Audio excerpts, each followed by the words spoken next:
Hi, it's me again with Corel Draw Tips and Tricks, part 2 of this.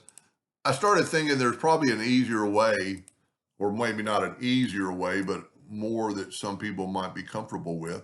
So I'm going to take his path, and if you didn't watch part 1, this is not a text. So then I'm going to take a duplicate of that and move it up. And then what I'm going to do, I'm just going to, and you might want to do this a little more evenly, but I'm just going to take two-point lines and go from about right there to right there. And if I was going to do it for real, I'd maybe make a circle of that arch and fill it in. Now let's set our nudge factor on like 5 inches and let's move this word out of the way. And let's take our Smart Fill tool and fill that in. And what the Smart Fill tool did was made a new shape. And then I'm going to left click, right click.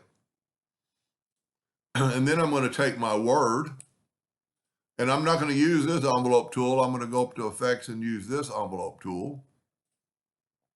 And I'm going to go right here to create from envelope form. And I'm going to click the arrow into that form and look what it did. Now, because I've nudged, I could just nudge it right back. Well, it's a little bit off. I might have moved it a little bit, but you can always do this. Click on that, shift select this box and go EC, and it'll put it right, well, it's a little bit off, but you can manipulate that or whatever you want to, move it around and get it, more perfect. But it is the same path.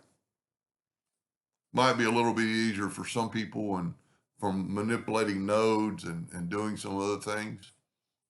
I hope that helped a little bit. Thank you for watching.